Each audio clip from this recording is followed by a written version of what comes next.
Ladies and gentlemen, welcome back to another episode of El Local Podcast 831. I'm excited because I have Esmeralda Fernandez joining us. Hi. Finally, Finally. How are you? I'm okay. Still waking up. Still waking up? Yeah, I know Yeah. it's a little early for me too. I've been just got back from Mexico, and so just adjusting. So I feel it. You're no stranger to podcast, Esme. So I'm glad that this is going to be a little bit more natural for you. Kind of. Kind of. Yeah. Because you have your own podcast with your niece, but you do audio. Yeah. And So this is actually very new. very new, yes, because people can see who it is that that's talking. Yeah. So, Esme, you are a podcaster. Mhm. You are a poet, Yes. and you are a community member here in Watsonville, born and raised. For 35 years. 35 yes. years, born and raised. Mhm. So, I want to get into your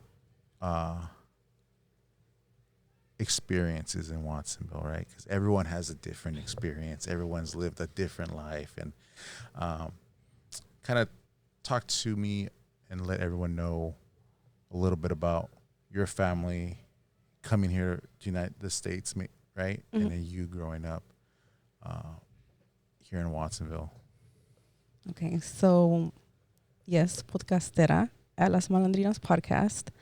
We're on YouTube now, and this is like my fourth time being on camera, so I'm shy. Poeta also, and self-published authoress. I guess I'm more comfortable seeing myself like a creatress because, yeah, if it catches my attention, then I'll get into it. I like that you said that though about like what your experience is, because I've always felt like mine's been very different. I've been here for 35 years, and my family, at least like starting with my dad, he was here for 60 years. Okay. And my mom around there, como 50 años por ahí. So like 50. And they're like the main ones that got a lot of my family over here. So for me to be surrounded by that, it's like I grew up with family to a certain point. Then I think my story redirected a bit when I became 16. I'm pregnant, and then I'm part of the first to graduate from PV. So that was like its own journey of newness, all happening at the same time. And I mean, ya pasaron los años. It's been 18 years, and we can kind of go back and see like what that journey's been for those of us that experienced high school in that way. And then for those of us, because there was a group of us that were teen moms, and where that's led us to, and the growth of our children in this community or even outside of this community. That's kind of, I felt like that's been my own journey. Just like, it felt isolated a lot because it's single motherhood, along with 2007 was like a really big year for people to get pregnant. And I saw that in the graduations this year, not just at PV, but like in general. And just observing the effects that it's had on our community as well. For me, it was like, honestly, up until recently, because my son turned 18, I've been a part of like the county community. So all the services that we get in human services, Santa Cruz County, that's provided, that's been me. So lo que se escucha de like food stamps and WIC and programs like that. Yeah. That's been my upbringing. So I'm very familiar with a lot of those services, along with, I guess what I can say, not just being like the single motherhood journey, is also part of the community and all the services I've volunteered within, I want to say since I was in high school. So you volunteered for a long time in all these organizations. Can you name the organizations that you volunteered for? Hmm. And for me, it was also, I think more than anything, I was seeking community one way or another. And I was always curious to know what was around me besides like my family Mm-hmm. and all of that. So I started with, well, first because in high school, they're like, you need community hours. That was one thing. I did like teen peer court. Uh-huh. That was fun. I got to be a part of like the court and see how that applied to like the teens around me at the time. And then I eventually volunteered for the city, so Parks and Rec. Oh, nice. And I don't know, a few others like CASA of Santa Cruz County Mm-hmm. and Monarch Services a little bit, but more so I was a part of that as well. And I'm not sure. I can't think of any more, but there's a few that just come to mind. And I got to learn more about the community I'm around, the services that we provide. And I think my biggest takeaway has always been just how much this community cares for others. Like, we love to show that we're here Mm-hmm. and we want to assist as best as we can, even and especially when there's a lot of fear. Mm-hmm. Not just like politically speaking or feeling like we're targeted. Fear, a lot of what I've noticed stems from our own household. So when it comes to the podcast that I have, I'm like, I want to discuss those types of conversations that I don't hear often, whether I'm volunteering somewhere or some organization or nonprofit. These aren't the conversations that we're hearing. If we're at a school, tampoco. And so your podcast, the name again? Las Malandrinas podcast. And so you with your experiences growing up, so that you talk about that, Mm-hmm. right, in the podcast. And so you are in that podcast with your niece. Mm-hmm. And so you have these experiences, and what was that first initial conversation? Hey, let's start a podcast. Were you guys just sitting around just like, hey, we should like record what we're talking about? It's really funny because I feel like we're about to experience like a mini full circle of where we started. So the podcast journey, well, first I'll say like what it is. Mm-hmm. It is my niece and I. We're 11 years apart. Let's see. We started, the theme is like breaking generational trauma through chisme y chistes because for one, we love to talk shit. and we're just always funny within our storytelling in general. And we're very like dramatic sometimes with certain things that we discuss. But that's what we noticed growing up. So it's like now we're flowing with what we're discussing. And it began in 2020, not as a podcast idea. We like the Las Malandrinas because it means unapologetic women, and it's inspired by Jenny Rivera. So, do you know who Jenny Rivera is? I do know. Yeah. So, it came from that. And for us, it was about having drinks and like making mixed drinks. It was 2020. Like at the time I was working a lot. So the few moments that I did have with my family or shared with her, it was like, oh, let's have a drink. Let's hang out, whatever.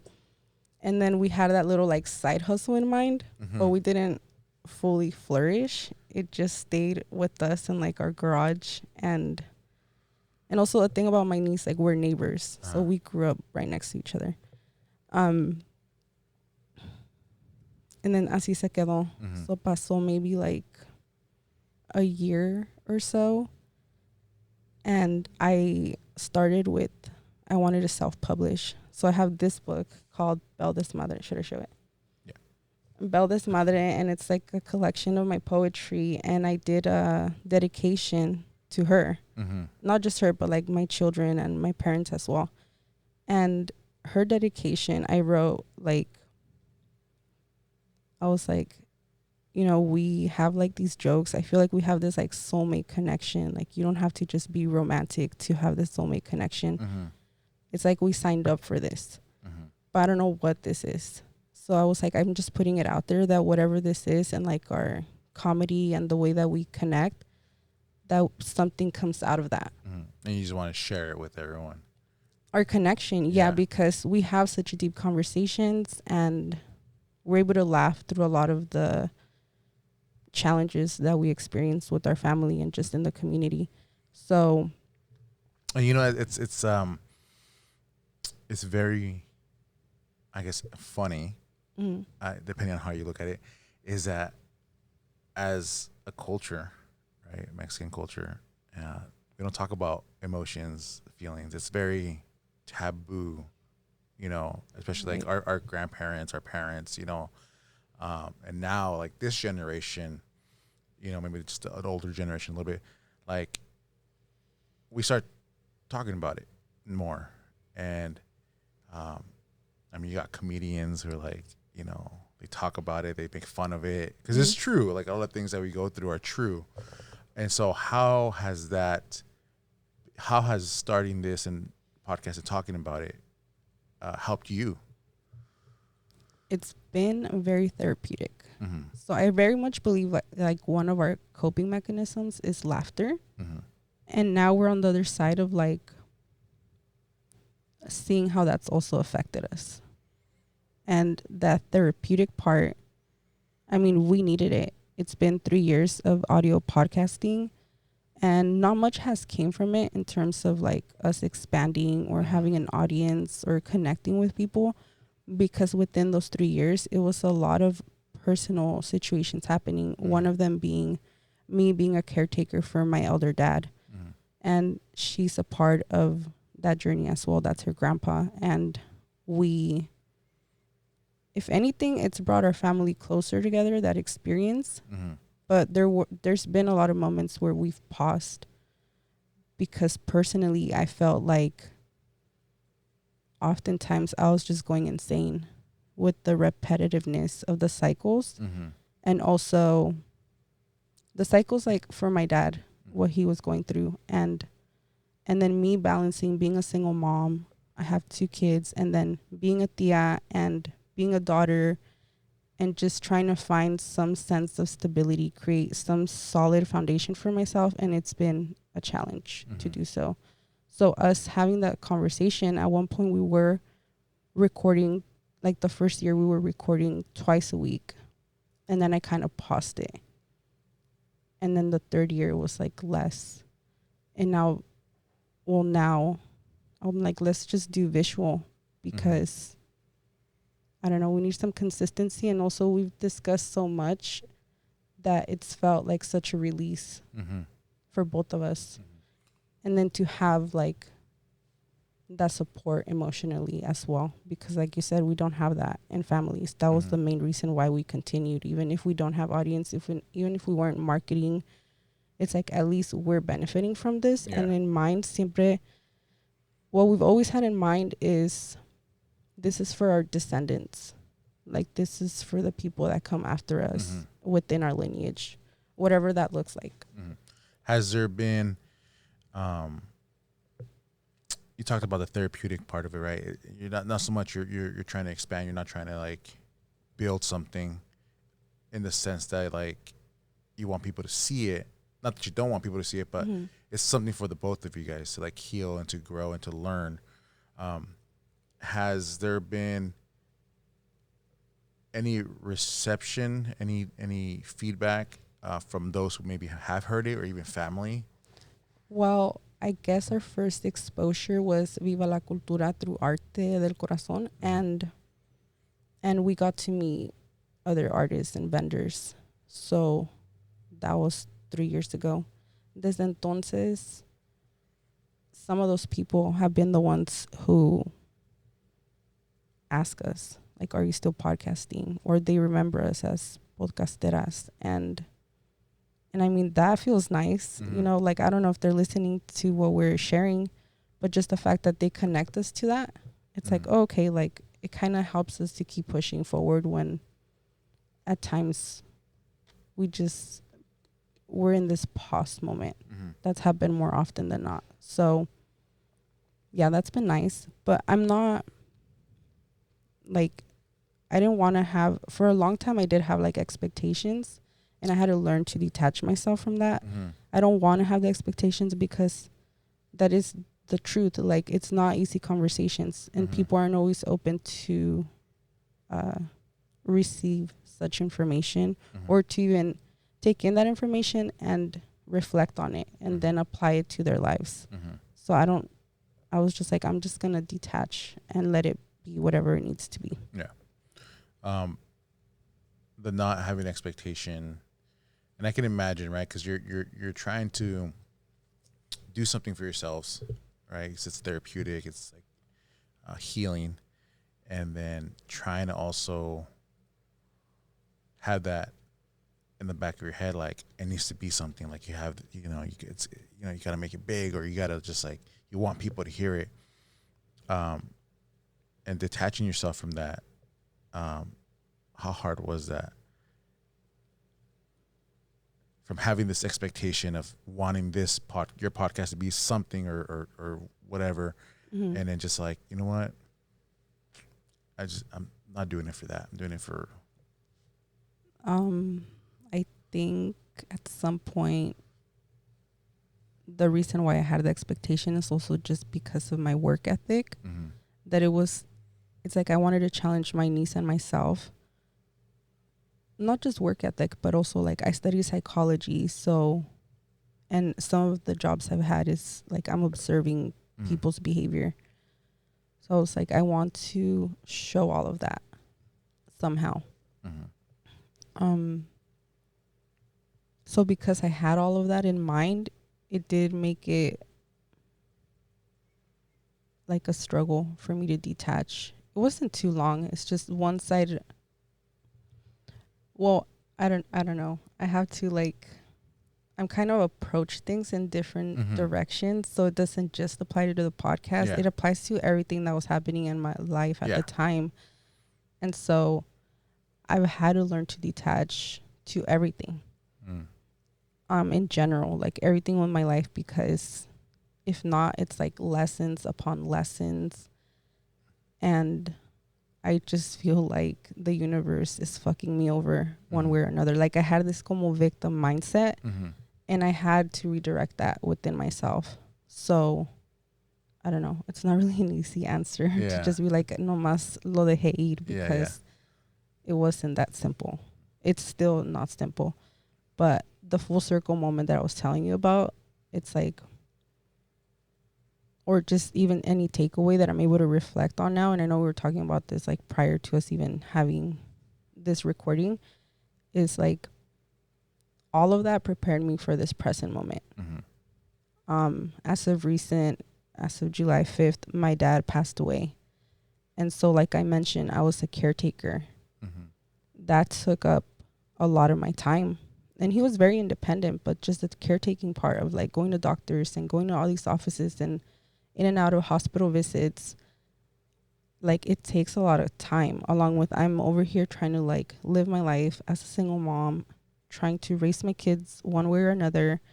And then the moment something would happen with my dad, is like any sense of stability I'd have comes back to feeling like almost nothing. Everything's crumbling around me again. And I start from the first step, it felt like. So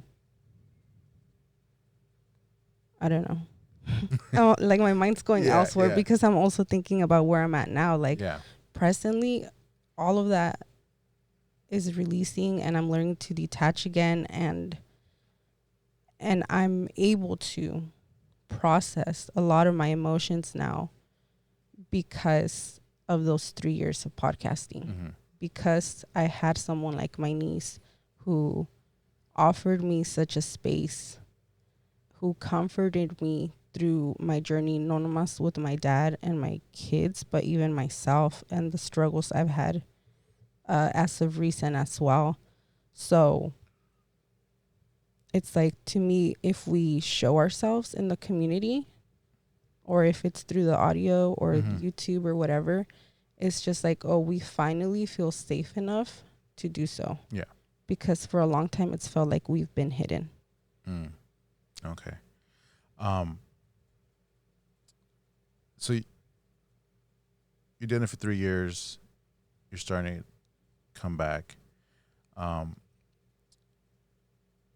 Were you a poet? So I want to get into the poetry part too. Mm-hmm. Was the poetry before the podcast, during the podcast, after, like, recently? Have you always kind of been into poetry? Where did that journey start? I believe so. Probably since elementary school, because you know how sometimes they give you assignments, very brief moments of poetry. So I want to say there, when I was having to transition from being like a Spanish learner student. Most of my classes were Spanish up until, or bilingual, I don't know, Mm-hmm. up until third grade. So around like third grade, I had to transition to English only. Mm-hmm. And I went from writing in Spanish to then English, my poetry, Mm-hmm. like the assignments. And I was like, I don't like this. Like I could tell the difference. In Spanish, it sounded more poetic. I Mm-hmm. feel like, I remember writing a poem for my mom, and then in English, I was like, I don't know what to tell. She doesn't even speak English. Mm-hmm.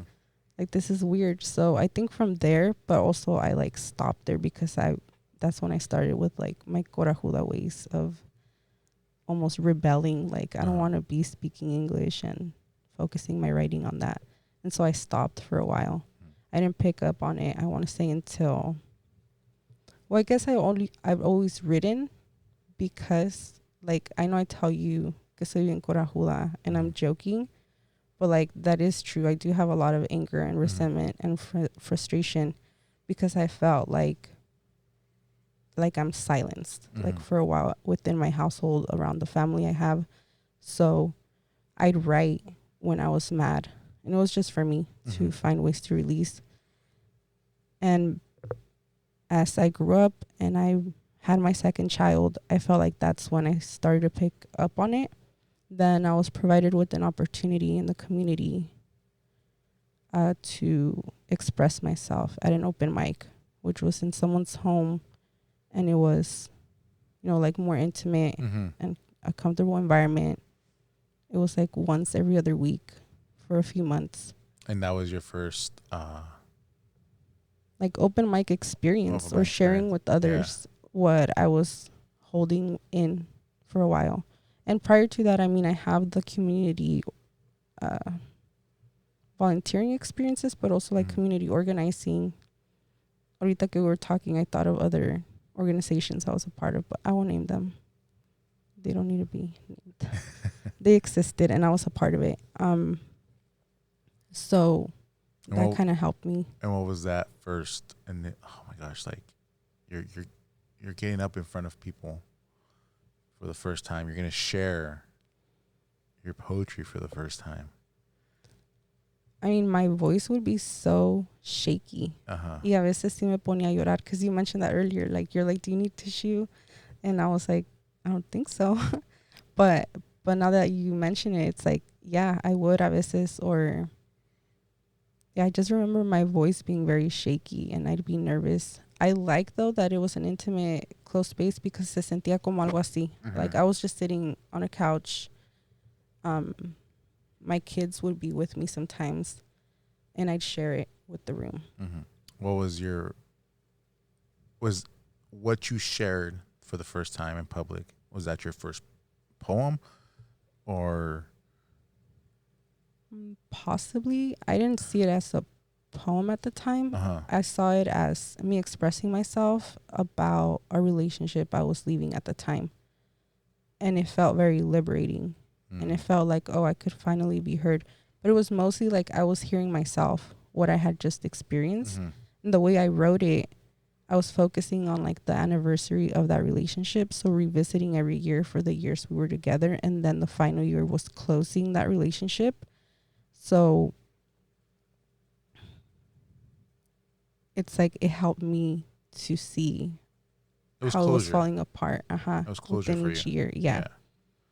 And you were able to share that, like you said, like no one was at no one. You felt like no one ever heard you or listened to you. Mm-hmm. And that moment, that open mic, you finally just opened up and just like listen to me, right? Yeah. But at the same time, it was closure for you for whatever it is that you were going through. Mm-hmm. Okay. And also like a new beginning. It's like I was closing this huge chapter in my life and then opening up something new because I continued going to those events. And it was that, I mean, eventually it came to an end. I want to say it was a few months. And I was like, I like doing this. It's challenging me to write outside of just that type of closure. So eventually I did attend an open mic where it was public and I was standing and then eventually I also hosted some. Mm-hmm. Okay. As far as poetry and you're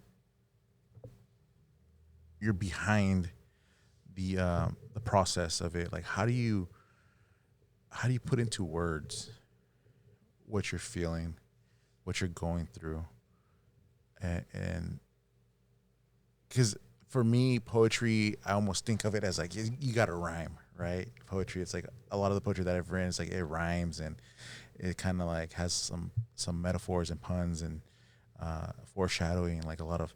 So that's how I see it.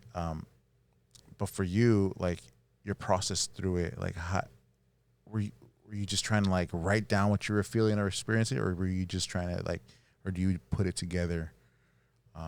What's your process in writing? It really depends. A veces it's something simple like what I have here. Just a thought. Mm. So like I have here one that says, you cannot intimidate someone you should not underestimate. Mm. And that's just me trying to like let people know, like, don't fuck with me. Mm. Because I am underestimated a lot. It's because I'm a quiet person or not even quiet. I'm very observative. Like I'm checking out people's vibes. Mm-hmm. Like how are you presenting yourself to me? Where are you at? And per observation, 35 years now, for the most part, people are very much in their heads. Mm-hmm. My dad used to say, "Cada cabeza es su propio mundo," and it very much applies. Like if I'm just sitting here, and people are around me, y vienen towards me, a lot of times they just want to talk about themselves. Mm-hmm. So I've gotten used to that. And because of it, I wrote something like this because I'm like, I may be quiet, but it's like nobody's asking me what I'm up to or how I am or what I'm doing or where I'm going next. It doesn't sound to me like there's an interest on that. Mm-hmm. Yeah, versus if there's an interest, I take it like I just don't trust people like that. Mm-hmm. So I don't really open up. I give as much as I can information wise, but I don't fully open up to people. Mm-hmm. So when it comes to my writing, it really depends on what I'm going through and what I need to express. But it's been like a decade now Mm-hmm. of me being a poet and putting myself out there, and a lot of it's very like relationship oriented. Mm-hmm. The breakups, the new beginnings. So in recent times, I try to challenge myself to where it's a little bit more community oriented and put out a message so others can see like, hey, I see you and I understand what we're experiencing it, but I'm going to twist it a bit and Mm-hmm. make it sound, I don't know, more personal to my style. Yeah. Can you share, because you brought a few things Mm-hmm. that you've worked on, and like you said, you're a published, you published a book, right? 2 books. 2 books. So do you mind sharing a few of the poems you've written or things that you've written that just like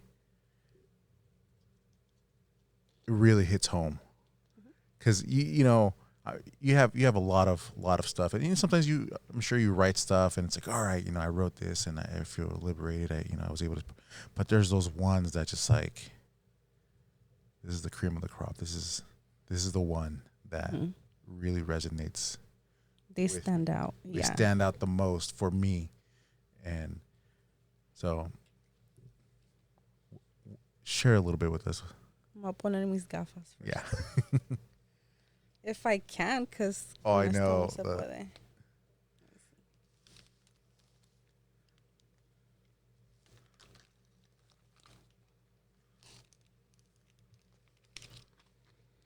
Okay, so I thought of, like which ones are the ones that kind of stand out when I perform. Mm-hmm. And at least so Bel Desmadre came to be in 2022. And so I'm self-published, but I don't even like advertise myself. Yeah. I don't have a space where you can purchase any of this. It's been arte when we have certain events. Well, we got it right here really quick, guys. Self-published poet Esmeralda Fernandez. This is your plug right now. Okay. Put it out there. And you can just hit me up on Existing with Esme on Instagram if you want to purchase any of it, because I don't know where I'm going to be most of the time. I'm going through a lot right now, so yeah. But at least Bel Desmadre, I broke this down into 4 elements, and so each section is like represents an element, and that's what made sense to me at the time. So this was one of the many times I was in and out of the hospital with my dad, and I just sat there and I wrote, and I'm like, I just need to put something together and make sense of it. But one of the poems I've shared in the community throughout the years now is called Gem. And again, because my mind goes into like relationships, I'm very observative of people's relationships. I believe that where we're at in society right now, we don't have a lot of respect for one another. And when it comes to relationships, there's a lot of this like situationships, a lot of like friends with benefits, a lot of that type of thing. And it's just so fucking messy and chaotic. And it's like, we deserve better. I just constantly think, even people that have been together for a long time, I'm like, you deserve better. Like, why can't you see that? Why can't you see your worth? Why can't you have more respect for yourself? But that applies to me as well. I mean, I've been in those situations many times. So same here. So I'm like, why has it been such a challenge to, I don't know, be with someone and make it work? But everything starts within. So to me, it was just like, see, I'm a gem. My name is Esmeralda, so I'm like very on brand. And then this is what came with it. When words mean so much, yet their actions show you different, take it as a red flag and don't analyze the difference. They show you who the fuck they are. No need to sugarcoat it any longer. Trust me when I tell you, there's no need for any wonder. Don't let them waste your time. Shut them out and regain your power. Your time is precious, doll. There's no need to show them how. That's their loss. You know your worth. Stand your ground and don't let it crumble. And that was Gem. Gem. That I like that. I'm thinking about, right, like you said, like personal experiences, friends' experiences, things that I've seen. Know your worth. You know who I'm talking to. One Walk specific away. person. Walk away. No names mentioned, but you know. Los ojos lo dijeron todo. If you know, you know. Everyone's probably watching like, oh, who's he talking about? Chismosos. And also there's that song, the Lauryn Hill. There's a part where she says something about Gem. That's where that also came from. Oh, is it? What song is that? Doo-wop? Like, girl, you know you better watch out. Yeah. Some guys are only about one time. That thing. Sorry, guys. Sorry. We're trying to get to the part. Yeah, because it's not coming to mind. But yeah, it's that. Yeah, so it's been a lot of that, trying to make sense of situations I've put myself in. And then I'm like, why am I not seeing my worth? Mm-hmm. but it's difficult. At least I can say from like being a single mom, like once we become a parent, it's almost like we're attacked or seen in different ways. Mm-hmm. Like, oh, she's open to da da da da. And it's like, not always. Like, fuck, sometimes we just want to go have dinner. Like, Yeah. can we do that? So yeah, that's been a whole journey. And I feel like I know other people understand. But in terms of detachment, like people that already have children, Mm-hmm. just to even detach from like the child's other parent.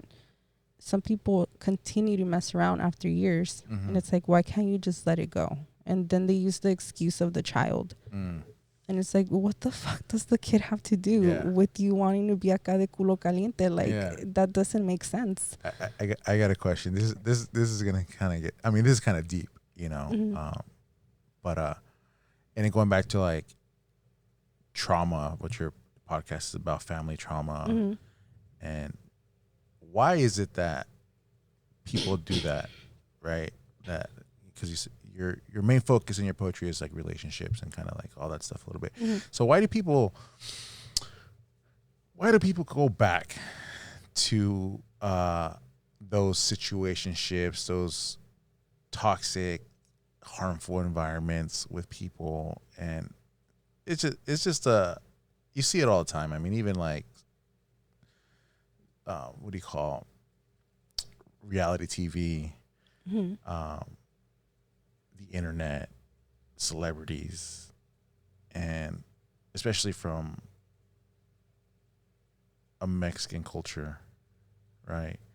Do you think how and why the trauma that we experience as kids, as our culture, kind of leads to that behavior?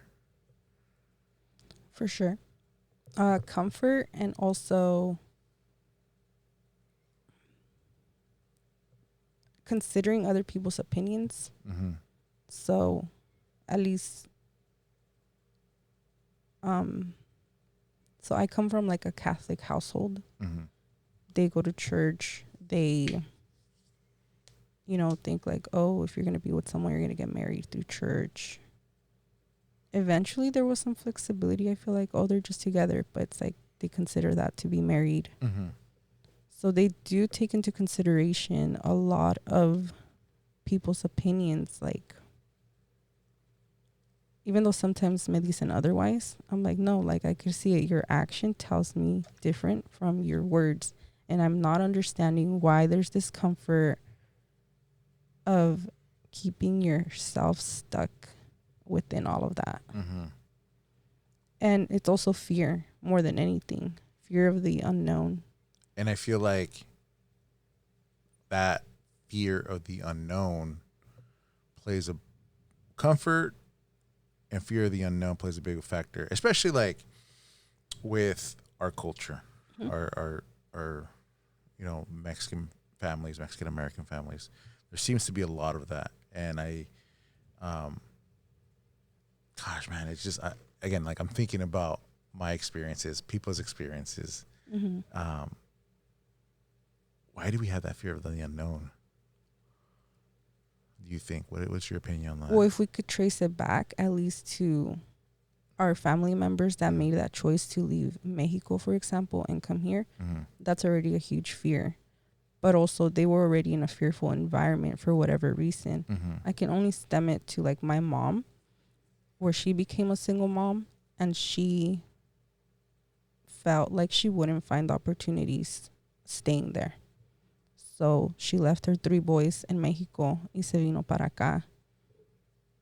And that's huge. She was probably like early 20s when she made that decision. But it's like it was either the fear of being there and repeating something, like seeing her mom who already had like 10 kids and continuing down that path, except without a man who was supporting her. This was all on her. Or trying something new and taking that risk. But that fear still stays with them. Yeah. So it's like, when do we actually cut that out? And for a lot of us, we probably don't. or we try, or we think that we're trying, and it's like you really got to take it to the roots to know where this cycle even begins. Yeah.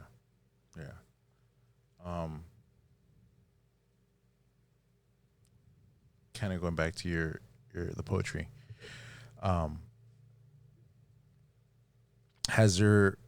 What's been the reception with what you write and sharing, especially like you said, like it's your experiences, and when someone hears it, it's just like do people get triggered by your poem? Not necessarily in a bad way, but it stirs something in them that like has been like, oh my gosh, like that really got to me, or because not necessarily positive or negative, but it's like I said, it stirs in them, and they tell you. And what's that reception like? For sure. Excitement sometimes. Like I could hear cuando gritan, or they'll come to me and they want to hug me, or they want to share a comment with me. A lot of times it's just a thank you. Like, thank you for speaking up, or thank you for sharing that, or thank you for being you, like something along those lines. And I'm like, okay, like that feels good, because they are understanding what I'm saying. And even if they're not, like, they're not going to be disrespectful. If anything, they'll just keep their distance, but it's whatever. Yeah. Cause I could. Human behavior is interesting in the sense that, like, and I myself too catch myself, here and there, where it's like I hear something or someone says something, not necessarily aimed at me, they're just speaking, and it's just like WTF, like that triggers me in a negative way, and I'm like, I get mad at them. It's like, well, shouldn't be mad at them. It's just like something that was said. The shoe fit, right? They say the saying, like, if the shoe fits, and it's a perfect fit. Yeah. Sometimes I get like that, or sometimes it's like it's relieving. It's just like a nice little like satisfaction. Like someone said something, and again, the positive is like, is the shoe fits. Like I get it, Is there anything else that you have that you would love to share? Another poem that you got that's just like that's what that you want to share. That you want to share another poem that's just like Yeah, because this one's recent. So this is my newer poetry collection called Hechicera. And this is, so kind of like I mentioned earlier about me releasing all these triggers and whatever within the podcast that I have. I feel like that's the difference between my books. Y hasta este se siente heavier. Yeah. And the way I broke it down as well. And a lot of the poems are releasing heartbreak more than anything, and finding myself somehow coming back to me. So then with this one, it's lighter because I wrote it, I want to say in October, so casi a year ago. And I just felt like I've been through such a spiritual journey for a while now that I needed to express that. And Hechicera came from that. Pero, and I mean, just being in a spiritual journey, it's so much reflection of self. The conditioning that we have within our upbringing is just so much programming that happens. And I've had to learn to release that and detach from that and release the shame more than anything, because I did feel shame for becoming 16 and pregnant. And then we had to show like fucking Teen Moms or 16 and Pregnant. Literally, that was the name of the show. Yeah. And then I was like, I don't, like, that's ugly to see a show like that. And especially because I just bring it back to my town, and I'm like, we have so much love. This group of teen moms, like, we're just trying to figure it out. We're not trying to have all this drama. But so yeah, I think once releasing all of that And then having yet another type of journey about a year and a half ago, or I guess that's the December 2023, my health began to decline. Mm-hmm. And I feel like, again, that's very on brand because I never took care of myself. After the pregnancies, after all this survival mindset, Mm-hmm. I wouldn't go out of my way to feel like I was taken care of. I'd be there to take care of everybody else except me. And I have all this like people pleasing ways that I'm like, all of that I've poured out, I need to call it back in and pour it into me. And that's exactly what needed to happen because my health rapidly declined. I couldn't walk for like 4 months until I got lower back surgery. Y desde entonces, I have these effects on my leg, on my right leg. So it affects my driving where I'm limiting it as well. It affects my work. I can't work as much anymore. So after the 1 year del surgery, I needed, según, I was going to be okay. But now I'm permanently disabled. So in the middle of all of that, I was like, what does one do? It was literally a step-by-step experience every day for 4 months, but a little bit after, even after the surgery. And you know how a veces people say, like, take it day by day? I'm like, bruh, sometimes we don't have day by day. Sometimes it's moment by moment or breath by breath. And if your life is so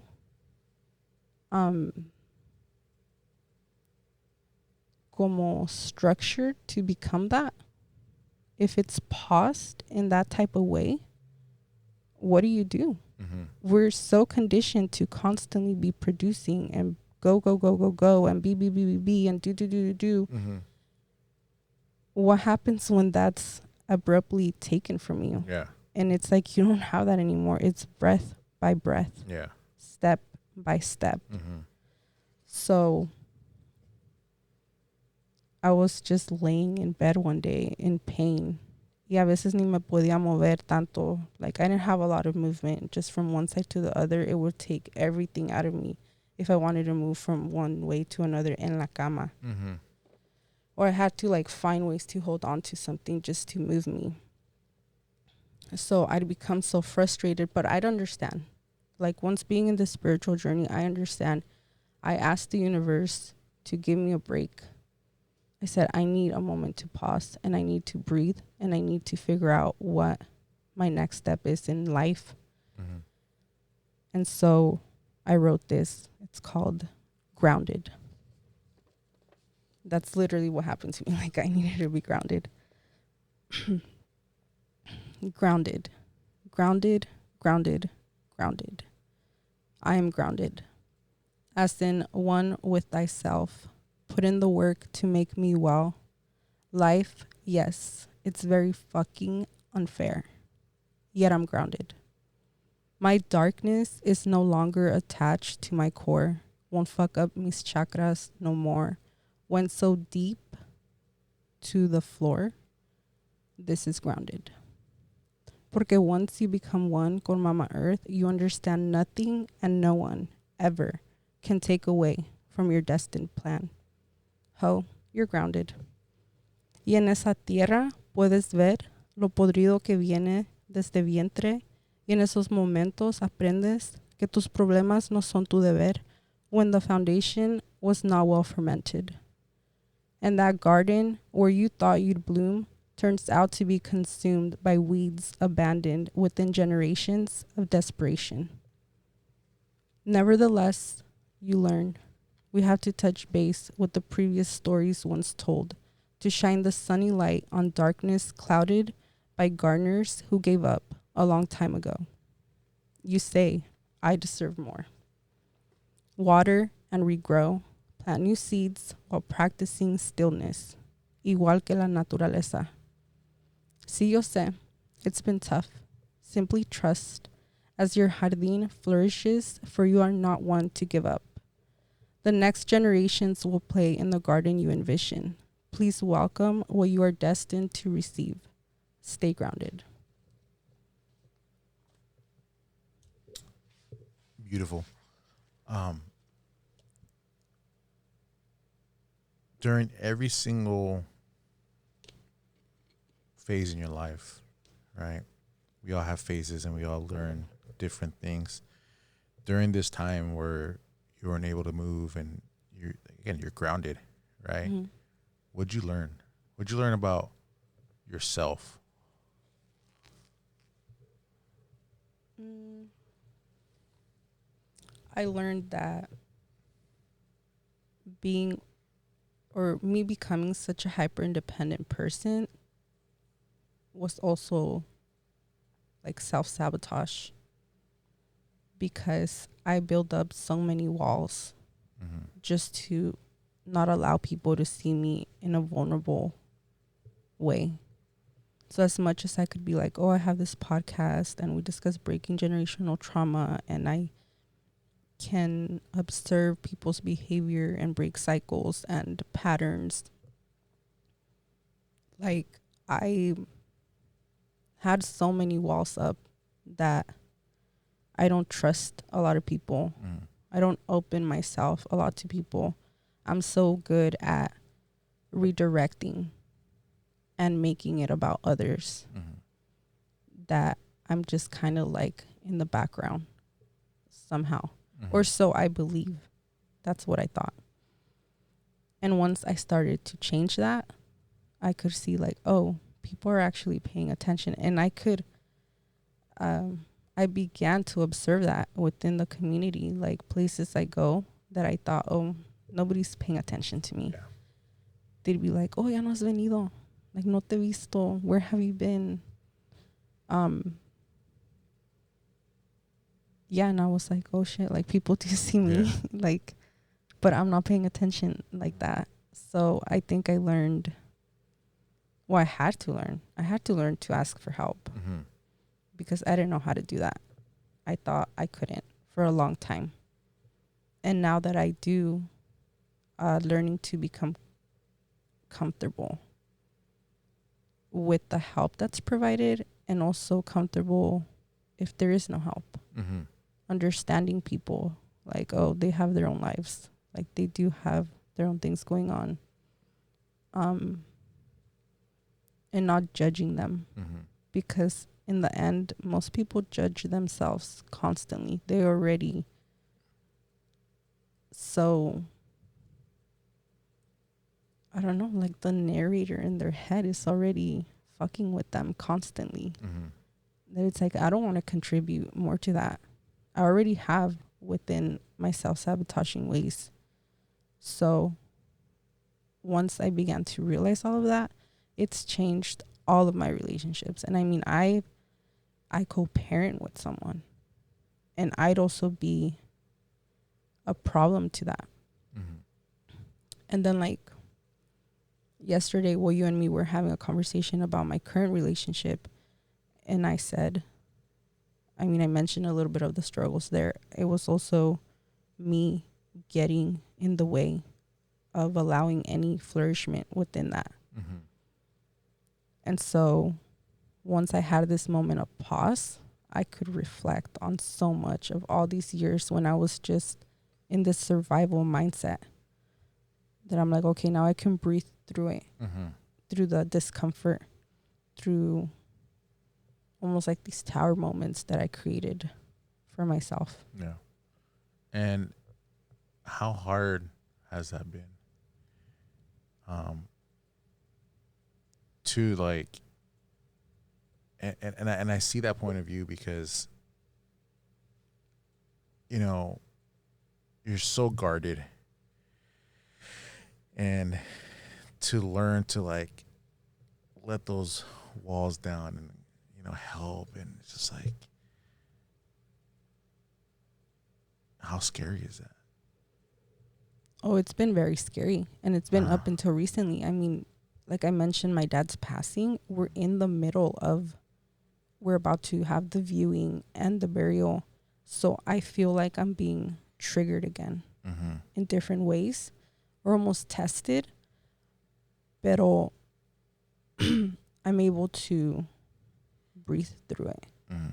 And even if I'm not, like, I'm still yelling and shit. Like, I'll be mad about certain things, but then, you know, like, now because I've allowed my walls to come down, I have the support to guide me through these moments where it almost feels like I'm going to go back to self-sabotaging. I just had that a few days ago where my mind wants to go from like 0 to 100 into the next week, month or so. Mm-hmm. And I had to learn to break it down to a day by day. Mm-hmm. You know, I went from that breath by breath, moment by moment, day by day. And now I have to stick to that day by day. A veces tengo más energía to, I don't know, get some things done. And I want to take advantage of that. Mm-hmm. And then my body's like, nope, you thought. And so I have to stop. And now I have the guidance from my loved ones who see that I'm about to get into that. Mm-hmm. And they're like, hey, like, why don't you focus on this one thing? And this one thing happens to be me and needing rest and needing to drink water or eat for the day, just to get through the moment by moment. It's hard. Yeah. It's a lot of work. Mm-hmm. Yeah. Yeah. And you have to find a balance too, though, right? Mm-hmm. Because you can't just completely be. And I guess it sounds kind of. I don't know how it might sound weird, different, but you can't. There has to be a balance. You can't completely let down your guard, but you can't also have it all the way up. Mm-hmm. Right? It's that balance of just like knowing when to and when not to, and I think that's the hard part. I think that's a very, because sometimes, like you said, like, and just in general, right? Kind of touching on the relationships. You can't give yourself 100%. You know, you can't, and you can't also completely guard yourself, because it can you get self-sabotage. Mm-hmm. And I guess I'm kind of bringing this up because at the moment, like, I'm reflecting too, right? Because it's all about reflecting. It's about learning.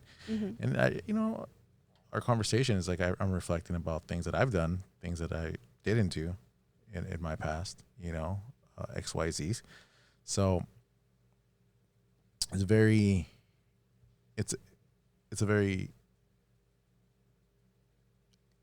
a learning process. I guess that's what I say. Learning process. Mm-hmm. Yeah. It depends on what you're trying to learn. Mm-hmm. If you're trying to learn or if you're trying to repeat the lesson. I think por eso it's frustrating to know that, like, I shared the gem poem when we know, like, know your worth. It's frustrating to see when people, they're not learning the lesson. They're purposely placing themselves in unhealthy environments with unhealthy dynamics. Mm-hmm. And you're just kind of like, how the fuck are you not seeing that? Yeah. That's not good for you. How are you not seeing that it's almost like like you're deteriorating in front of me? Mm-hmm. How are you not seeing that when you look in the mirror? Yeah. Or feeling it? But a veces people don't feel it because we're so used to the chaos and the drama. And a veces we're like, oh, I feel butterflies in my stomach. It's like, bro, you're not supposed to feel those butterflies in your stomach. Like, when you're with someone and it's healthy, it's natural. Mm-hmm. Whatever your naturaleza is on your day-to-day, just within yourself, not even another person, whatever you feel within your own energy, when you're in a nice flow within yourself, that's what you want when you're with someone else. Mm-hmm. And it doesn't just have to be romantic relationships. It applies to if you have children. It applies to the people you work with. It applies to your parents. Any type of relationship connection you have, allow it to be natural. But if there's like a force, at some point se van a cansar. Yeah. Or you're going to self deteriorate. Mm-hmm. And it's like, to what point do you want to do that? Yeah. Like, I don't recommend fucking not being able to walk. Don't get there, you know? Like, don't allow your body to me, that was like shutting down. My body was like, it's time, you need to shut down for a bit. Because otherwise you're not stopping. Yeah. And I think for me, this last couple months for myself, I've gone through some stuff. I've been going through some stuff, physically,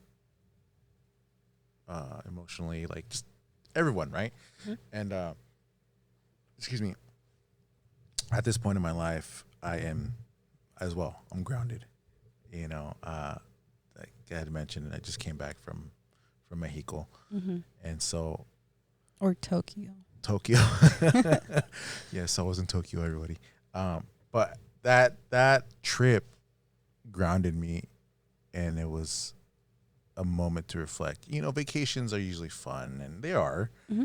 But for me, it's like this trip. It was like I was at a standstill. Because again, you're so used to like going 100%, like bah bah bah, like For me, like doing this, doing that, working, school, podcasts, everything's like. And now at that moment, I was like, what do I do? I was so relaxed and so calm. It's like, I feel like I should be doing something, but I'm not. And I took that time to reflect on everything that I've gone through in the last couple of months. And it's just like, sometimes you just, no matter what it is, everyone's different, right? You're going to have a moment of stillness. Mm-hmm. A moment of stillness and a moment to think and reflect and just grow. Because in those moments, you have to grow. And you know what I've noticed? And especially with COVID over the last, when it happened 5 years ago, people don't know how to do that. People are afraid of that. People were so fast paced. We live in the world, in a country that you want things fast. You want things now. Mm-hmm. My dad likes to call it the microwave effect. We want everything microwaved in like less than 5 minutes. But then COVID happened, and then everyone had to be at a standstill, and no one knew how to do that. Mm-hmm. And even now, post it, right? Menos. And so my question, for everyone that's listening, like, what is your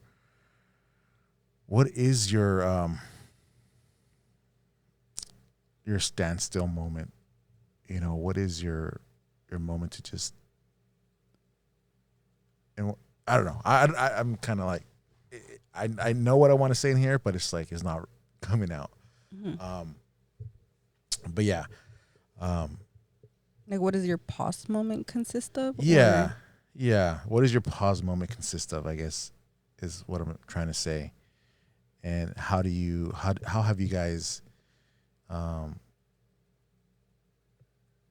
overcame that? And are you still kind of dealing with it? And that's the kind of question that I guess I have for people that are listening. If that makes sense. I think it makes sense. Mm-hmm. But and are you finding a balance? Yeah.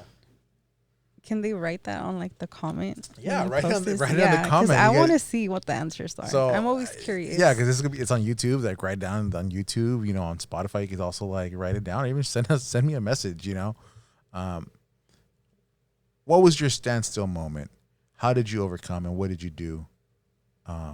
And again, did you learn from it, or are you still repeating it? Because sometimes, like, where we have those standstill moments, and you're meant to just like, Mm-hmm. but then we don't take it, and then it's a cycle again. We repeat it again. Something happens again. It's like, it's a cycle into the, we don't break the chain. Mm-hmm. So yeah, that's my question for you guys. I don't know. That's a little deep. People are like, what is this? What is this? Get deep. Stop being afraid of your fucking emotions. Emotions. Yeah. No, because ahorita que estabas diciendo todo, what came to mind is how, like, I think you asked como, or I don't know, or maybe I just heard that. Como, like, what are they, to me, I'm thinking, what are they afraid of? Mm-hmm. To have a pause moment. Yeah. Why didn't we stop during COVID? Mm-hmm. Why did we continue? And because we did, I was so upset when it came to how we picked back up, Mm-hmm.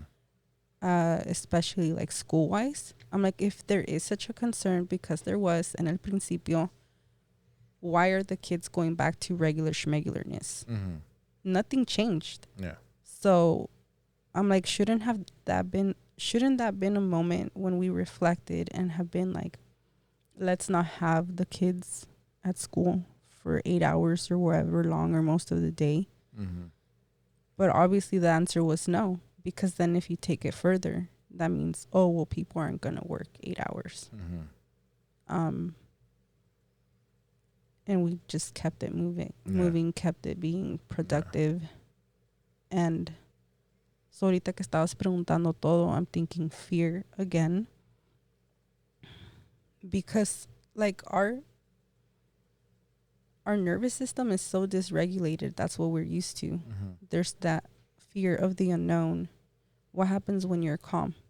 I guess that's another good question. I would want to know what happens when you're calm, if that's the pause moment, or what does that feel like for you when you are at peace in a way? Do you have peace? Or does peace bother you after a while? You were gone for what, like 4 days? You said 4 days, yeah. Tuviste como 4 días where you were at peace. You didn't have anything to do over there, right? Yeah. You didn't have to do anything. You could just be in a chair todo el día if you wanted to. But then how do you feel within? Like, do you start feeling uncomfortable?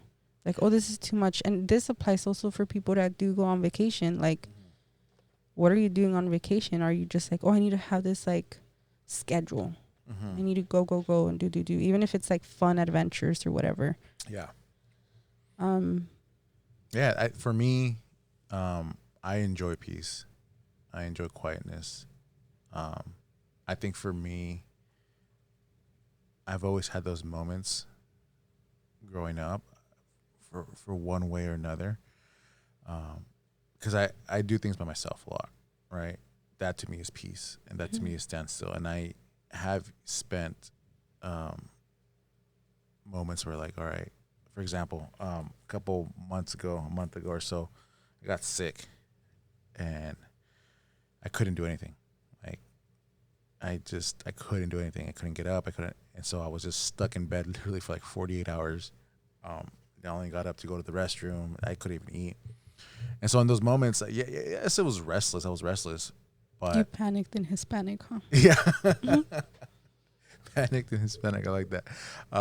But I was in a standstill because I couldn't do anything, and I was freaking out only because I was sick. Because like, oh crap, like, because I've never been sick like that in my adulthood, but it was a moment to where like I was at peace because like I wasn't doing anything. Like you didn't have to worry about other stuff that you usually worry about. Yeah. And then when I went to Mexico, I had that moment of like I should be doing something, because I was healthy and it's like I should be doing this, but then I'm like, no, like I'm good. I had that moment, and like Ignacio and I, shout out Ignacio, we were just in El Centro. We just sat there for like hours, and there was a moment where it was raining. I love that.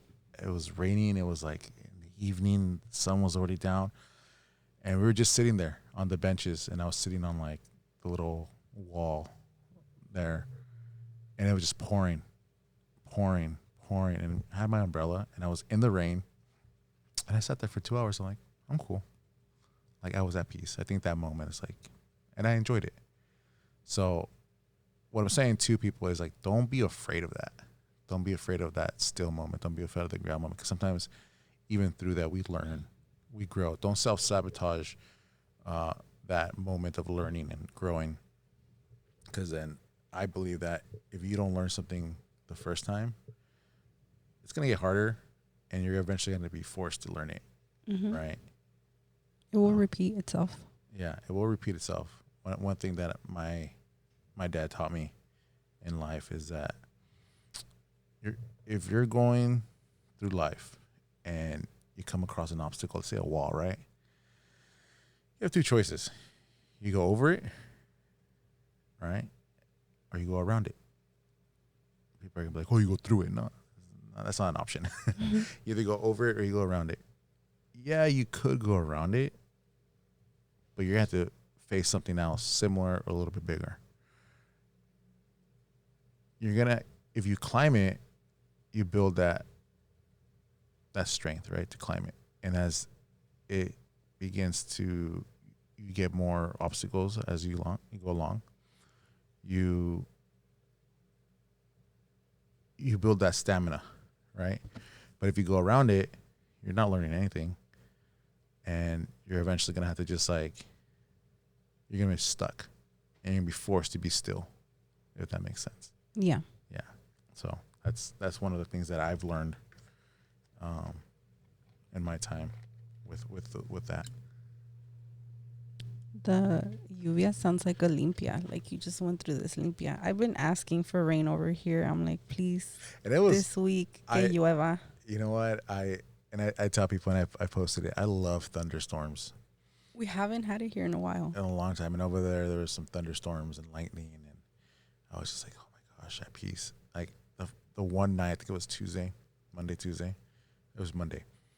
Like that night, like it was rocking. I'm like, oh. Did you record it? No, I didn't record it, but I crashed out. I crashed out. I know. I love thunderstorms. I love them. Like the last one I remember here in Watsonville was like when I was a kid. I don't think anything recently. Centuries ago. I think I was like 8 years old, 10, 9, I don't know. But it was like roaring. I loved it. What was I going to say? Oh, yeah. I feel like you mentioned microwave twice. And I have a poem que se llama Microonda. Really? I want to share that. Okay. Let me just get my stuff. Hold on. Talk to them while I'm doing. So, guys, yeah, we're going to take a little small break. We'll come back in a few seconds, minutes. Not too long, but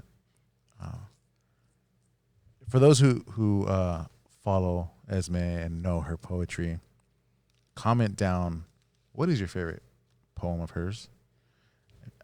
She's shared, she's been out there, and I'm sure a lot of you guys have purchased and checked out her poetry. So what is your favorite Esme poem? Comment down, let us know. People don't know me like that, like you think.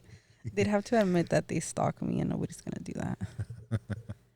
No, but for a while, it's because también like Watsonville, we don't have a lot of opportunities. I tried to host a few poetry nights, and it wasn't successful.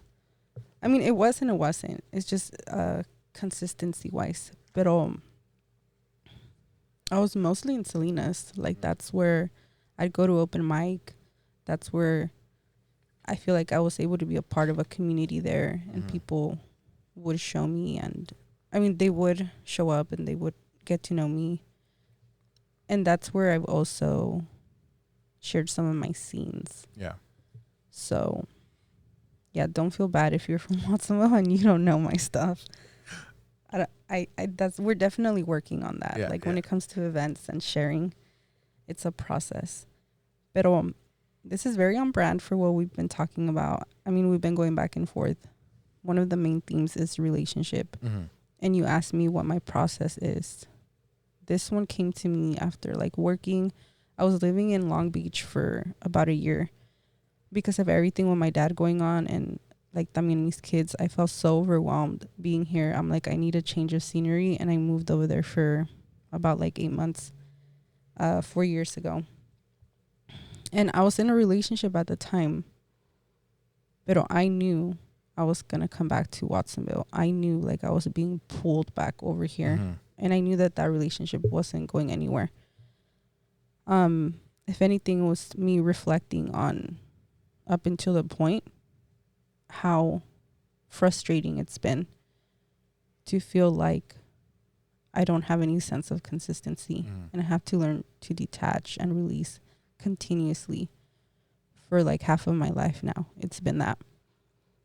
And so Microonda came to be from that frustration. I wrote it in 5 to 10 minutes. It was just me processing my thoughts and thinking what I was about to do. Había salido de trabajar. It was probably 10, 11 at night. Y tenía hambre. And at the time it was summertime. So estaba haciendo mucho calor. And I'm not good with the heat, but like I was adapting. So no me da hambre until like nighttime. And I'm like, okay, like I'm going to eat now. And that's what I kept thinking. I have to go to the microwave. I have to reheat my food. I have to eat this step-by-step thing. And I was just like dragging it. So then I'm like, I'm just going to write this poem real quick and then I'm going to go eat. This is what came. It's called Microonda. I reheated my food a few times today. Put in the effort into standing up out of bed. Walk towards the kitchen. Open the microwave door. Is it a door or a mini portal entrance? Questionable. Oh, I forgot to mention, I carried my food from the room to the kitchen. Silly me. That's points for effort, right? Okay, back to the kitchen scene. I removed the food from the plastic container my coworker provided. Side note, I work for a restaurant. They can't be mentioned yet until they pay me for such advertisement. I placed my food on a plate I used to reheat it. Then I warmed it up for 30 seconds, opened the mini portal entrance, and saw my food was still cold. So I added 30 seconds. Boop, boop, beep, boop. Tick, tock, tick, ding, ding, ding. That's how it sounds in my head. Welcome to my mind and follow me as I unwind into this journey of what heartbreak feels like in the mundane, when my soul is turned upside down and somehow is lost within tranquility in what I call my bodily home. This flesh you see in front of you, housing the parts of me that yearn to show vulnerability, especially cuando mi corazón aches, for I have found myself in this time and place where I get to create the environment I want to see presented in front of me. Beep. Excuse me while I check on my food as it stares at me, asking me to warm it up again, telling me, are you remembering to eat today or just pretending? Have you drank some water? Gotta stay hydrated in this heat. You don't have mommy or papi to come and feed you when needeth be. I hear you, I say, because I know how my mind loves to play games and ignore my stomach when it rumbles, so my hands play along and they put a few bites of food in my mouth. As I swallow, I think, yeah, this is enough. To shut down my stomach for a bit while I let my thoughts process in the midst as I try to make sense of how this is happening again, letting a man stab my heart with a fork like if it's the fucking salmon I just warmed up a few moments ago. Boop, boop, beep, boop. Except this time, it's not the microwave making the sound. It's my heart throbbing, reminding me how I am not alone. And as long as it's thriving, bitch, I'm willing to keep eating more. And that was microonda. I love that. Oh, that's good. That's good. I was thinking about it like, what was she warming up? Do you remember? And then you said salmon. Yeah. I'm like, yeah. No, wow. And that's good. I like that. I like that. Thanks. I really like that. Dang. That was one of the first poems I performed when I came back. Mm-hmm. And I was a little shaky by then because we experienced 2020. That was the first time that I really put myself out there. And then we took this long break. Mm-hmm. So this was 2021, around there when I came back and I put myself out there again. And I was like, why am I being so shy? But it was because I was back in the 3-1, so it was different. Yeah. The first time I put myself out there was in San Jose. Mm-hmm. And there was a cafe spot over there I'd go, and it shut down during COVID. So to be back and be more at home, I felt like, fuck, people are going to know me here. It's different. Mm-hmm. But then I became comfortable. So we need more, though, just in case anybody's watching and they're like, oh, my God, what can we do to help? That give us more space. We need space. We need events. And we need people to not be shy. Mm-hmm. I think that's what it is, right? Fear, Mm-hmm. right? They get so comfortable and like, well, no, that's, I don't want to go do that. I don't want to go do an open mic, or I don't want to. But I think that there's so much that people have to present, to share, right? Mm-hmm. And I do think that there's a lot of poetry here in Watsonville. So I know there's people out there. I know, and rapping, hip hop, as a form of poetry, it is poetry. Mm-hmm. So don't be afraid. Get out there. You want to come on here, share what you got. I'm a little bit of a poet myself. Roses are red, violets are blue. Cállese. No, I do want to connect though with more artists, like even if it's hip hop artists, rappers, because I'm inspired by that. Mm-hmm. Like, ahorita it's a little bit more of a challenge because it's more of an intimate space Mm-hmm. to read some of my poems, that it feels weird, just because I'm used to, like, if I'm on a stage, I have the mic and there's more movement, so it sounds different to me when I'm reading it aquí. But I am inspired a lot, like, by Mac Miller's one of them, the way he gets into the flow with his lyrics, and then the music applied, how he plays around with that. Yeah. I veces I've written just listening to his music, so I'm always interested to see how I can challenge myself, create, within my creativity. And what comes from all of that. So hit me up if anybody wants to. And it's not even like just about collaborating, like just connecting, inspiring one another to see what stems from any of that. I'm also teaching poetry. Because one of the things you said is about rhyming. And when I teach, and it's not just the teaching poetry in a school. I did that. I was teaching in elementary, but also I've created workshops where I've guided people to create poetry, and that's some of the feedback. They think it's supposed to rhyme, and I'm like, it doesn't have to. It's allow it to flow however it comes, and then allow it to flow. Sometimes people don't know what the it is. Yeah. It's any thought. It's whatever you've been wanting to express. It could be anything. Yeah. Some of the people I've connected with in the community, they've written about coffee. And I'm like, hell yeah, like that's what you're into. Yeah. Share about that. If that's what came to mind, then write about it. And others, they've gotten deeper with it. It just depends where you're at in that moment. Yeah. Well, I'm kind of inspired now too, because there's a lot of things flowing in my head right now. Like, maybe I could write about this. Because for me, like I've always thought, like I said, like poetry, you got to rhyme. You got to rhyme. You got to throw a little pun in there or something. But no, like, like you said, as long as it flows, right? All right, I don't want to put you in the spot, but can you drop a little freestyle poetry? No, I cannot. I've been struggling to write as it is. Yeah. I couldn't really find the inspiration. So. And what does inspire you? Say Mac Miller, obviously relationships and just kind of family.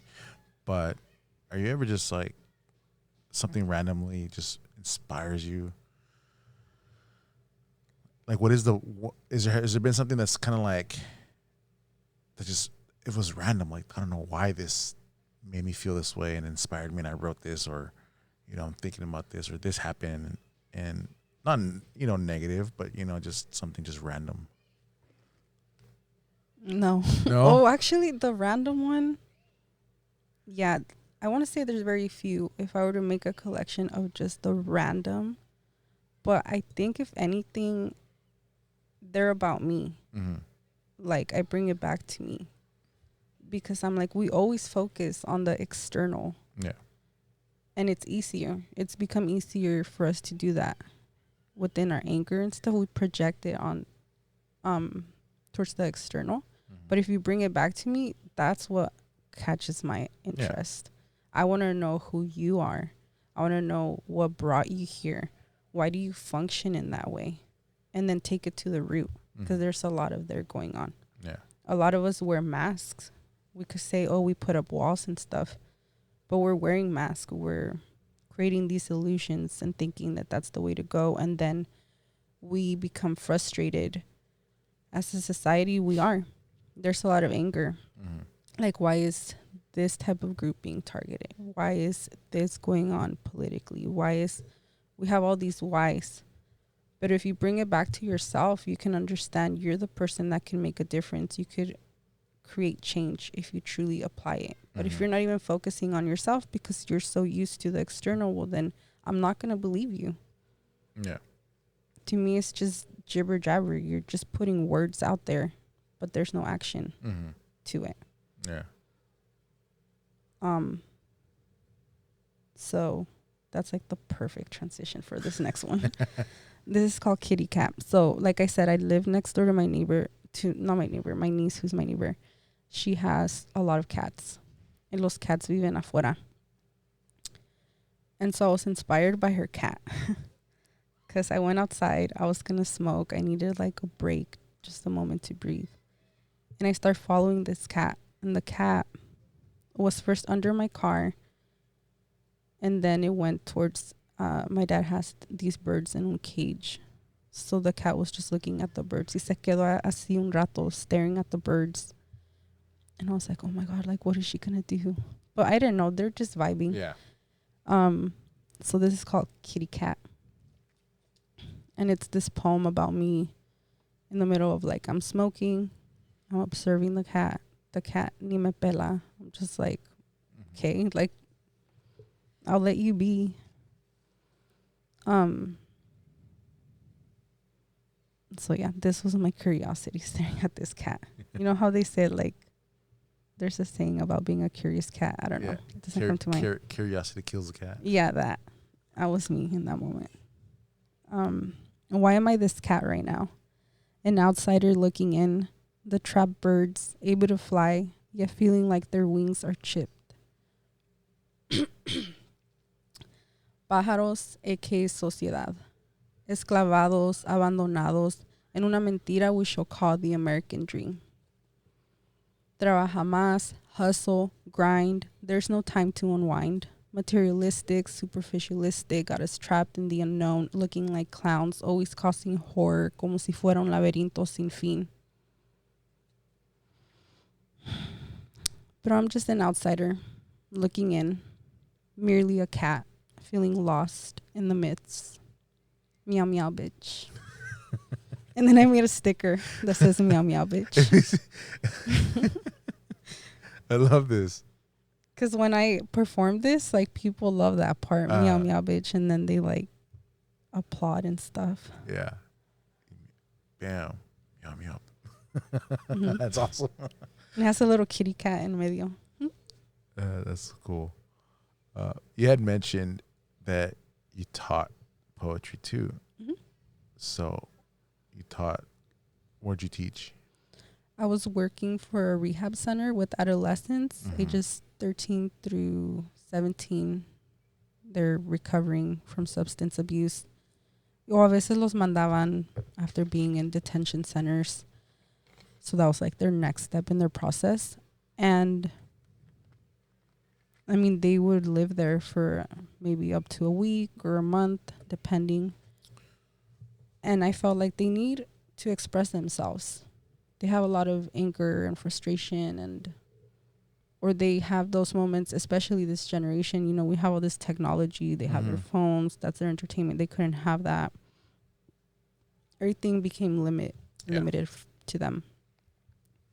So I'm like, okay, well, let's sit down and write. So I created this prompt in a way that's like a spider web. I know it has a name, but to me it was like a spider web. In the middle it was whatever topic they wanted to focus on, but sometimes I'd start with them.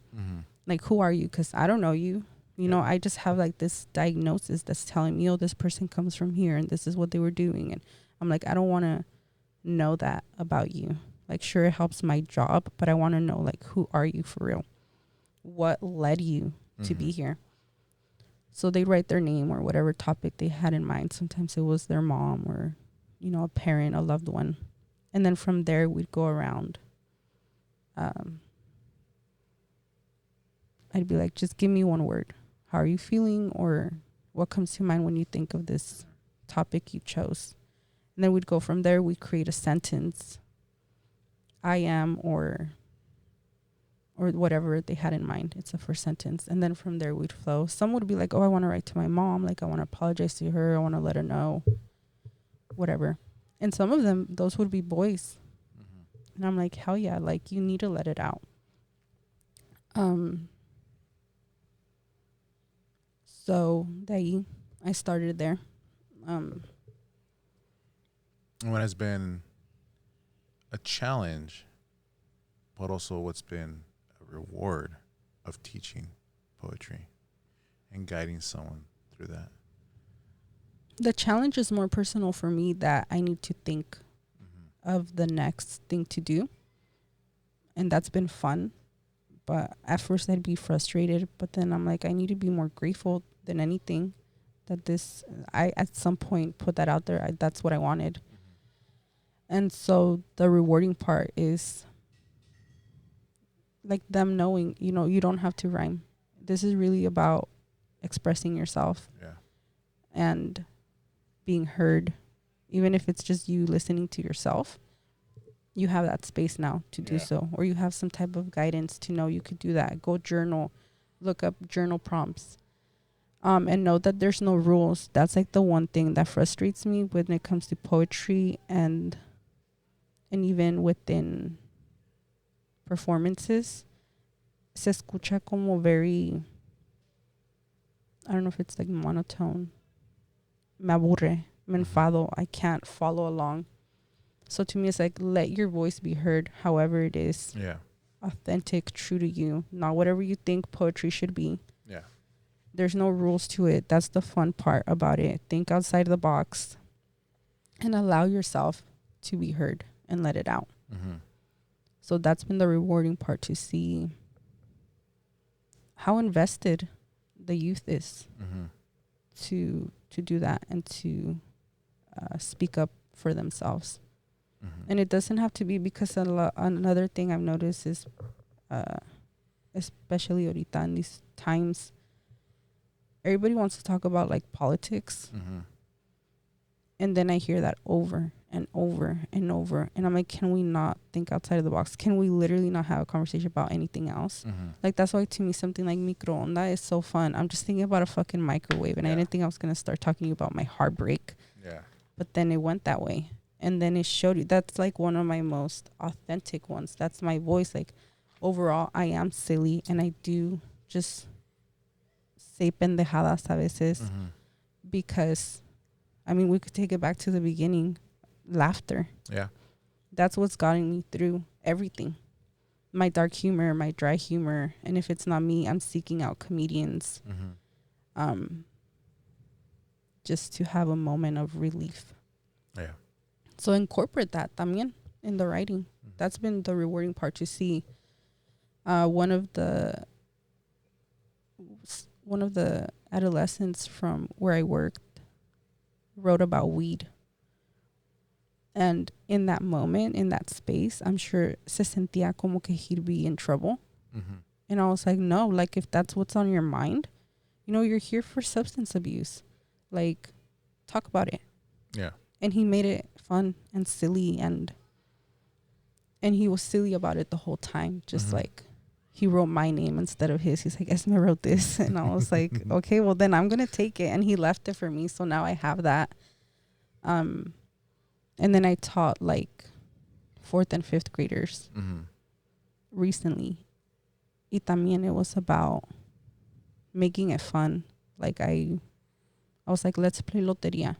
And that doesn't have to do with poetry, but I'm like, you could get inspired by it. I'm like, I want you to be inspired and know that you could write about whatever you want, as long as you write. Yeah. And get you thinking. Because I think that's an important thing, right? Just do something, and that's how it's just gonna flow. All right. So couldn't get you to like freestyle, but maybe you could help me. Let's do a little mock trial. Let's say I'm a student, all right, or someone you're teaching. Guide me through that process. So tell me, first word that comes to my head? Yeah, what are you thinking about right now? I'm thinking about food. Honestly, I'm thinking about Korean barbecue. Only because, like, I've been craving it, Mm. and so like told my friend, let's go get some Korean barbecue. It's like maybe later. Okay, so Korean barbecue. There we go. That's like the worst thing to think about right now, just because my stomach's been like rumbling. Y tengo hambre. So, well, what about it? You know, like, because within it, todo lo que dijiste ahorita, that's already a poem. Really? Yeah, because you're thinking gathering with a friend, food come together. It's a craving in a way. O tienes hambre. Let's see. And so piecing that together.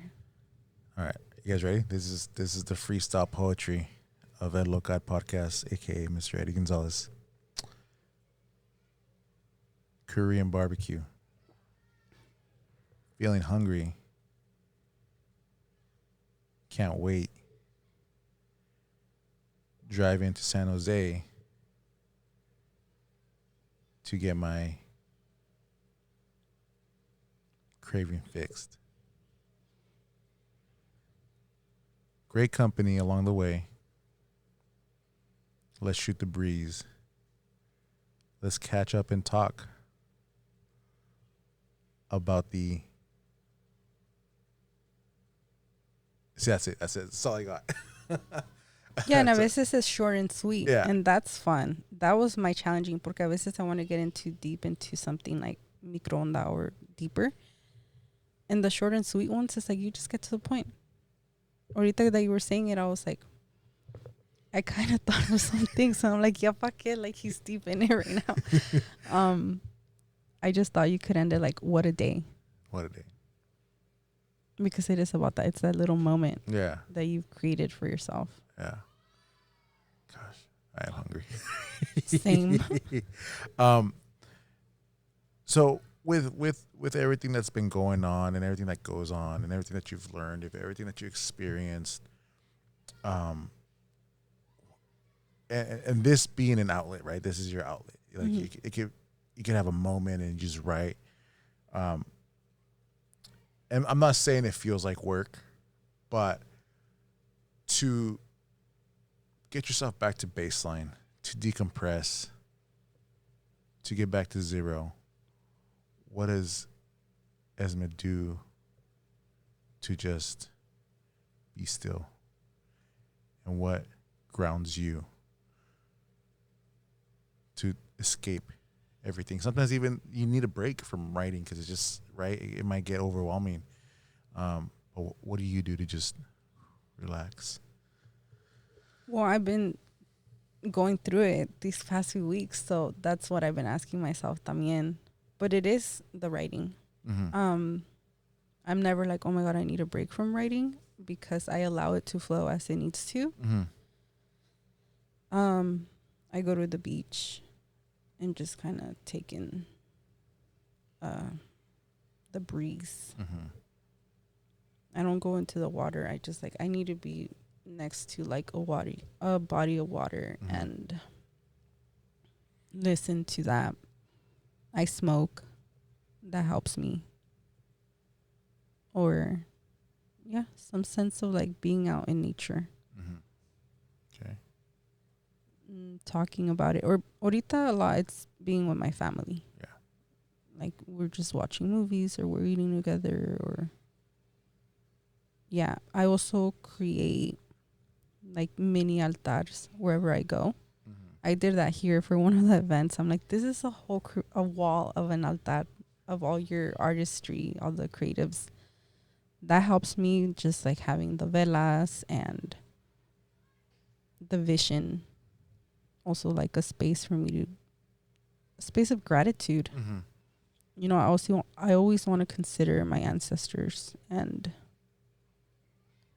the guidance they provided me when I've had a lot of moments that I felt like I'm on my own. Yeah. It's like we're not alone like that, like how we believe we are.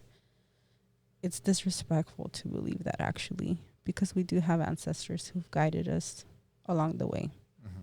We have a spirit team that is here for us whenever we tap into that, whenever we become open to receive such support. Mm-hmm. Okay. Um,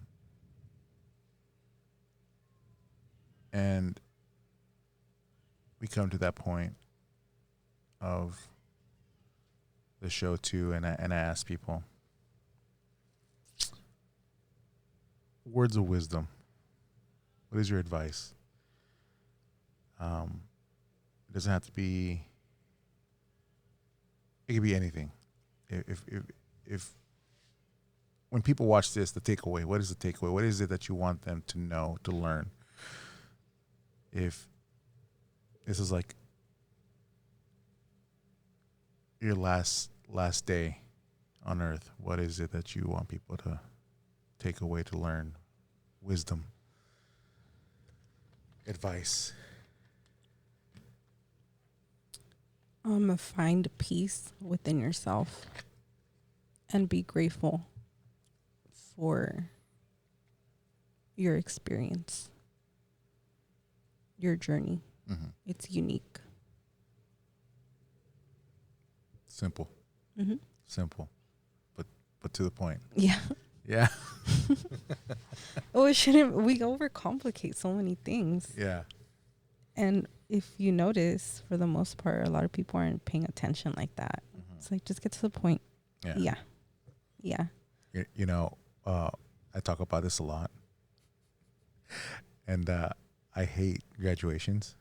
Oh yeah, we talked about it. Yeah, because like they're so long, Mm-hmm. and I don't go to a graduation unless I absolutely have to, and that's usually reserved for like family, you know, or like someone close. But it's like they sit here and it's just like da, da, da, da. They say the speeches, valedictorian, and it's like no, just get to the point. Hey, you graduated, you did it. Mm-hmm. You're heading off to the real world. Don't screw up. All right, it counts from this point on. Go get it done. That's it. Simple. But instead, yeah, you're right. People make it complicated. We're gonna have a valedictorian speak. I'm gonna speak. We're gonna do this, and it's like no, it's short and simple, sweet, to the point. Yeah. Le echan de más. Yeah. But yeah, Eddie and me had this conversation about graduation because I asked him if he was at my son's graduation. So shout out to PV for not making it long, first of all. Was it? Okay. It wasn't. Yeah, I told you que no estaba tan long like Yeah. other ones because that was my issue too. Like, yo estaba parada most of the time. And I'm like, I cannot, like, just get to the point. I had gone to a graduation 1 week before that for my niece, another niece, like, out of the area. And hers was so fucking long. I'm like, can we just get to the point? Everybody was making a speech. Yeah. And we were in this stadium. At least I was sitting down. So I'm like, acá va a estar smaller. Yeah. Can we just get to the point? Yeah. And they did. So good job, fucking PV. You did it. For those who don't know,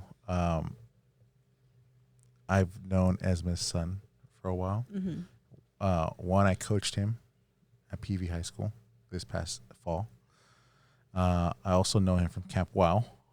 Mm-hmm. Way back in 2018. So when I found out, you know, I think I knew him, and then along the line, we were having this conversation yesterday. We met at that initial art meeting back in the day, which I had forgotten, and we have a picture together. And I think at the time Jessica was like, "Oh yeah, that's Tony's mom." I'm like, "Okay, cool." But anyways, so I've known Tony for a while and met Esme, and so shout out to you, Tony. He's gonna be so embarrassed by this now. It's like, oh my gosh, my coach interviewed my mom. No, he knew, and he was supportive. Yeah. That's been exciting though. Just like mom wise, my kids are a part of that. I mean, I told you since the first open mic, but as the years pass, you know, they're in their own little world, and that's been fun for them to get to see all of this, to know about the podcast, the support they have, the love they have, and seeing me just do my thing, because they also seen the struggle of it all. Yeah. So, like, hell yeah. Yeah. We're in a good place right now. I mean, obviously we're grieving and it's not that good, but I'm in this really new beginning. Yeah. And it can be scary, but I mentioned the fear and all of that because, like, stop being fearful, you know? Time is so limited. I was able to say that short and sweet message about what to say because I took it back to my dad and his final years, moments, days. In the end, all I wanted for him was to be at peace. And he was.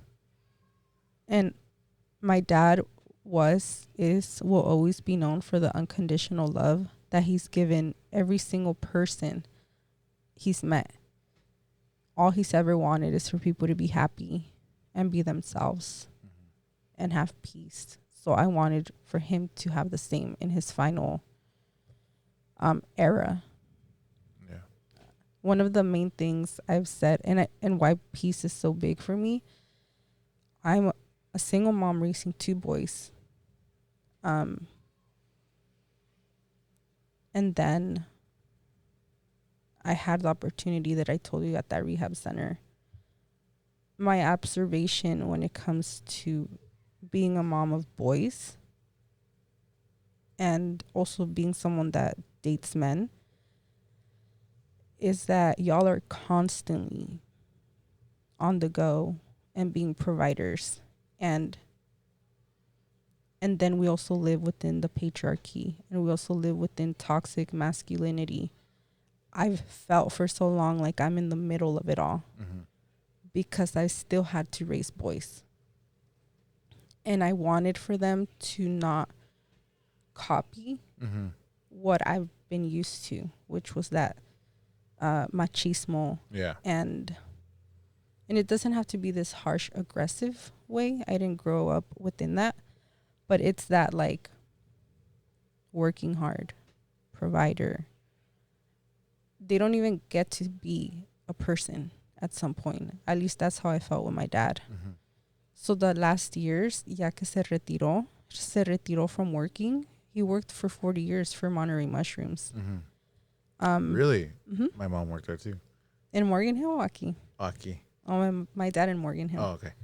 Cuando se retiró, that was really difficult for him because that's what he was used to. He had this routine. So his body was shutting down from that routine and he didn't know what to do with himself. Yeah. So I felt like I needed to provide a space for him where he knew, like, hey, it's okay to rest. And at the same time, he was fearful for a long time being in and out of the hospital. But it's like for boys who become preteens, teens, young adults, men, this that early on, I'm already noticing we're already like provide and don't share your feelings and don't share your opinions and don't cry and don't, but do work, do good in school, do behave. You show a little bit of aggression, it's either ay pobrecito mi niño or ya cállate. It's like there's no in between, there's no comfort. Yeah. And with my kids, I wanted to provide comfort. I'm like, because I already know what it looks like for an elder or for a man that I've dated or whatever to behave in this kind of toxicity. They've been shut down this early on. This their childhood. And we talk so much about, at least I hear in society, right? About girl, boy.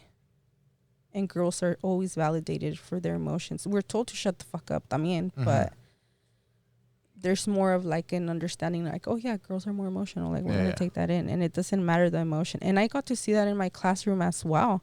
When I noticed it, I asked my son, who he's 10, like, what do you think about the girls in your class? And he was already hesitant to share that with me. And I felt bad because I was like, I'm your mom. Like, why wouldn't you share that? But he felt bad. Like, he can't have an opinion about that. I was like, you know, like, do they ever annoy you or, you know, cause discomfort? And he was like, yeah, sometimes they're too loud or something like that. And he felt shy about it. And he's not really a shy kid. So I was like, it's okay. Like, you can express that. I'd rather hear that than fucking years later he's this aggressive boyfriend to someone. Yeah. And is taking it out on his partner. And I'm like, I don't want that. Like, we have to address it desde el principio, but a lot of people don't do that because we dismiss it instead. Yeah. So, and I agree with that. Men, it's okay to cry. You hear that? It's okay to cry. It's okay to speak your mind in a respectful way and share your emotions. I'm gonna be honest. I feel sad right now. Not so much like sad in a bad way, but sad because, like, again, your poems, talks about relationships and we talk about reflection and things that have happened and just like, right. So in a way, I feel sad because I reflect on the things that have happened in my life and the things that are happening. And, but I don't think necessarily it's in a bad way, right? Mm-hmm. Sadness is not always bad. It could be sometimes in a positive way because you reflect. So men, it's okay. It's okay. And I think because being a coach too, right? And being a person that loves to work with youth, with kids, I try to instill in that. Be honest. Don't be afraid. If it's something that you feel inside, talk about it. And if it's something that as an adult, maybe we could redirect and maybe harness it a little bit so that we could teach them how to cope with it. That's what we do, so yeah. And I'm thankful for that. Mm-hmm. We've normalized sports being the go-to for a lot of boys to release their or competitiveness. Like, oh, that's the only okay space where you can let it out. I'm thankful for the men who've been a part of my sons, specifically like my older one, just because like my younger one, we are co-parenting. But for my oldest, it was just me and my dad, who was helpful along the journey. But with him, it's like I'd be like, I want him to have some guidance in the community because it can't just be me. Mm-hmm. It can't just be my dad who's constantly working. Yeah. It has to be other, like, guide my son, align him with people in the community who are going to help him one way or another. Even if it's negative, a veces he could be like, yeah, I'm not trying to be like that person, But at least provide him examples for him to know which way to go with his life, what makes sense to him. And it's tough. Emotionally speaking, it's tough. Mm-hmm. I don't believe I did the best, like, with my oldest, because I was learning along the way. I was only 16 when I got pregnant. But when I get into that mom guilt, then I'm able to reflect and see, like, he's fine. Mm-hmm. And he also lets me know that he's fine. Mm-hmm. But then the community also lets me know. People that have been around him let me know, like, just how amazing he is. So I think if anything, there needs to be more empathy and understanding. Yeah. I say all of this, but I also have in mind como, oh, well, you're not being feminine enough, or whatever the fuck the titles are. Mm. It's like, it's not about that. You don't always need to put some title to something. It's about living your life and acknowledging that there's something that we do need to change. It's so obvious at this point in society. We have so much to change. Like, it's embarrassing at this point how much we have to change. But if you're not taking it within, then I don't want to hear the opinion if it's coming from just externally experiences. Yeah. So work on yourselves from the inside out. Find peace. And don't be afraid to wear your emotions on your sleeves. Right? Obviously, with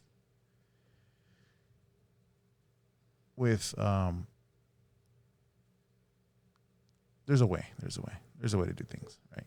Not everything. So yeah, that's a lot to take, a lot to think about, and really just process and ponder on it. right? And you, I mean, I've learned. Like I said, I've learned a lot about myself within this conversation. Good. you know, uh, and my mind's racing at 100 miles an hour, but it's like I said, reflection.